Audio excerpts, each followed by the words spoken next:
എന്താ പറയാ, എന്തൊക്കെയോ പറയണമെന്നുണ്ട്. പക്ഷെ വാക്കുകൾ വരുന്നില്ല എന്നുള്ളതാണ് സത്യം. ഞാനിപ്പോ ജോലി ചെയ്യുന്ന സ്ഥലത്തേക്ക് നിൽക്കുമ്പോൾ റോഡിലൂടെ ഇങ്ങനെ ചീറിപ്പാനും കാറുകളും മറ്റ് പലതരത്തിലുള്ള വാഹനങ്ങളും ഒരേ പാച്ചിലാണ്. അങ്ങോട്ടും ഇങ്ങോട്ടും ഒരേ നടന്നു പോകാനെക്കാട്ടി കൂടുതൽ ആൾക്കാർ പലതരത്തിലുള്ള വാഹനത്തിൽ അങ്ങോട്ടും ഇങ്ങോട്ടൊക്കെ ഓടിക്കളിക്കുന്നുണ്ട്. ഓരോരാൾക്ക് ഓരോ ലക്ഷ്യബോധമാണ്. എനിക്ക് ഇന്ന സ്ഥലത്ത് ഇങ്ങനെ എത്തണം, എനിക്ക് ഇന്ന കാര്യത്തിൽ ഇങ്ങനെ പോകണം. അങ്ങനെ ഹാപ്പി ആയിട്ട് പോകുന്നവരും ദുഃഖത്തോടെ പോകുന്നവരും അതുപോലെ പലവിധത്തിലുള്ള പ്രശ്നങ്ങളായിട്ട് പോകുന്ന ആൾക്കാരും ഈ വാഹനത്തിലുണ്ടാവും. അപ്പോൾ അതുപോലെ ഞാനിങ്ങനെ ചിന്തിക്കുക, നമ്മൾ ഈ ജീവിതം എന്ന് പറയുന്നത് ഏകദേശം ഒരു എന്താ വേണ്ടേ, എന്താണ് ഇതിനെ കൊണ്ട് ഒന്നും പറയാൻ പറ്റുന്നില്ല. കാരണം ഓരോരാൾക്ക് ഓരോ വിധത്തിലുള്ള പ്രശ്നങ്ങളുണ്ടാവും. ചിലർക്ക് ഒന്നിൽ കൂടുതൽ പ്രശ്നങ്ങളുണ്ടാവും, ചിലർക്ക് ഒരു പ്രശ്നങ്ങൾ, അങ്ങനെ ഒന്നും രണ്ടും മൂന്നും പ്രശ്നങ്ങളായിട്ട് പോകുന്ന ആൾക്കാരാണ്. പല വിധത്തിലുള്ള പ്രശ്നങ്ങൾ. പക്ഷെ ഏതെങ്കിലും ഒരു വിധത്തിലുള്ള പ്രശ്നങ്ങളാണെങ്കിൽ നമുക്ക് സ്വാഭാവികമായിട്ടും പിടിച്ചേക്കാൻ പറ്റും. കാരണം ആ ഒരു പ്രശ്നത്തെ കുറിച്ചിട്ട് നമുക്ക് കൺട്രോൾ ചെയ്യേണ്ട ആവശ്യമുള്ളൂ. ശാരീരികവും മാനസികവും സാമ്പത്തികവുമായിട്ടുള്ള ബുദ്ധിമുട്ടുകൾ ഇങ്ങനെയൊക്കെ വരുമ്പോൾ സത്യത്തിൽ എന്താണ് നമ്മുടെ ജീവിതം ഇങ്ങനെ ഓർത്തു. കാരണം ദിവസങ്ങളിങ്ങനെ മെയിൽ വിട്ട പോലെ പോയാൽ ഈ ജീവിതത്തെ കുറിച്ചിട്ട് ഒന്നിങ്ങനെ ചിന്തിച്ചു പോകുന്ന നമ്മൾ ഓരോരുത്തരും പല വിധത്തിലുള്ള പ്രശ്നങ്ങളിൽ മുന്നോട്ട് പോകുന്ന ആൾക്കാരാണ്.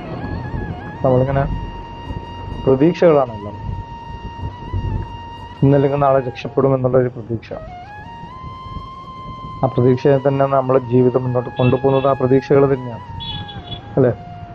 യെസ്, ആ പ്രതീക്ഷകൾ തന്നെയാണ് നമ്മളെ ജീവിതം മുന്നോട്ട് നിൽക്കുന്നത്. പക്ഷേ 90% പുരുഷന്മാരെ സംബന്ധിച്ചിടത്തോളം ഏകദേശം അവർക്ക് കുടുംബ ഭാരം കുറച്ച് കൂടുതലായിരിക്കും. അവരെ സംബന്ധിച്ചിടത്തോളം സ്വന്തം ജീവിതം വലുതായിട്ട് ആസ്വദിക്കാൻ വേണ്ടി പറ്റില്ല. കല്യാണം കഴിഞ്ഞ ആൾക്കാരുടെ കാര്യം ഞാൻ സാമ്പത്തികമുള്ളവർക്ക് വലിയ പ്രശ്നം ഉണ്ടാവില്ല തോന്നുന്നു. കാരണം ഒരാണെന്ന് പറഞ്ഞ സംഭവം ഏകദേശം ഒരു സ്റ്റേജ് വരെ അവൻ്റെ ഒരു പഠനകാലം കഴിഞ്ഞാൽ പിന്നെ ഒരു ജോലിക്ക് വേണ്ടിയിട്ടുള്ള ശ്രമമാണ്. എല്ലാവർക്കും എല്ലാം നല്ല ജോലി കിട്ടണമെന്നില്ല. കൂലിപ്പണി എടുക്കുന്നവനായാലും എല്ലാ രീതിയിലും ഡ്രൈവർ പണി, കൂലിപ്പണി എന്ന് പറഞ്ഞ പോലെ കൊത്തുപണിയും കിളക്കുന്നതും കൊത്തുന്നയാക്കിയിട്ടുള്ള തൂമ്പെടുത്ത് കിളക്കുന്ന പണിയെല്ലാം ഉണ്ടല്ലോ. ഇങ്ങനെ ഹാർഡ് വർക്ക് മാക്സിമം ആണുങ്ങൾ തന്നെയാണല്ലോ ചെയ്യുന്നത്. മെയിനായിട്ടുള്ള വർക്കേഴ്സ് 99% ജെൻസാണല്ലോ. ഇവരെ സംബന്ധിച്ചിടത്തോളം ഇവർ നായി നയിക്കുന്ന പോലെ നയിച്ച്, നായ്പാട് എന്ന് പറയാൻ പട്ടിയോട് ഉപമിച്ചതല്ല, അത്രയും കഷ്ടതകൾ അനുഭവിച്ചിട്ട് ആണ് ഇവർ കുടുംബം നോക്കുന്നുണ്ടാവുക.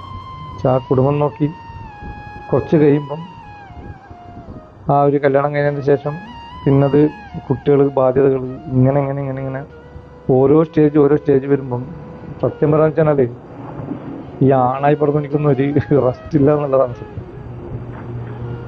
അപ്പോൾ കല്യാണം കഴിഞ്ഞാൽ പിന്നെ വീടെടുക്കണം എന്ന് പറയും. വീടെടുക്കാൻ വേണ്ടിയിട്ടുള്ള ഓട്ടത്തിലായിരിക്കും. ലക്ഷക്കണക്കിനും കൊടുക്കാൻ നിൽക്കുകയെന്ന് പറഞ്ഞാൽ ലോണും കാര്യങ്ങളും കടവുമായിട്ടായിരിക്കും ഒരു വീടാക്കുന്നുണ്ടാവുക.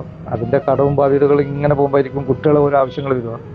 അതിൻ്റെ കടങ്ങളും കാര്യങ്ങളും ഇങ്ങനെ എങ്ങനെയാണ് കൺട്രോൾ ചെയ്യേണ്ടതെന്ന് വിചാരിച്ചിട്ട് നിൽക്കുമ്പോഴായിരിക്കും അവരുടെ പഠിപ്പ് കാര്യങ്ങൾ, പിന്നെ അവരുടെ കല്യാണം, മക്കളുടെ കല്യാണം, ഇങ്ങനെയൊക്കെ ഓരോരോ 1 by 1 പ്രശ്നങ്ങൾ ഇങ്ങനെ വന്നുകൊണ്ടേയിരിക്കും. ഒടുവിൽ പ്രശ്നത്തോടു കൂടി നമ്മൾ അവസാനം അടക്കുകയും ചെയ്യും. ശരിക്കും ഈ ജീവിതത്തെക്കുറിച്ച് ചിന്തിക്കുമ്പോൾ ശരിക്കാണോ ചെയ്യേണ്ടത്, കരയാണോ ചെയ്യേണ്ടതെന്നുള്ള ആശയപ്പെട്ട. കാരണം സ്വസ്ഥത എന്തെന്ന് പറഞ്ഞാൽ ഇപ്പം നമുക്ക് കാണാൻ പറ്റാത്തൊരവസ്ഥയാണ്. അല്ലേ? എന്താണ് ഇതിനൊക്കെ ഒരു അവസാനം ഉണ്ടാവും, എല്ലാം ശരിയാവും എന്നുള്ള പ്രതീക്ഷ മനസ്സിൽ ഉറച്ച് ഉള്ളതുകൊണ്ട് ഇങ്ങനെ പോകും. അപ്പോൾ എല്ലാവർക്കും ഓരോരോ പ്രശ്നങ്ങളുണ്ടാവാം. വെറുതെ ഇരിക്കുമ്പോൾ ഇങ്ങനെ കാട് കയറി ഞാൻ ചിന്തിച്ച പോലെ ചിന്തിച്ചിട്ട് അവിവേകമൊന്നും കാണിച്ചേക്കണ്ട. ഇതെല്ലാം ജീവിതത്തിൻ്റെ ഒരു ഭാഗമാണെന്ന് കരുതി നമുക്കെല്ലാവർക്കും ഉണ്ടാക്കാം, സമാധാനിക്കാം.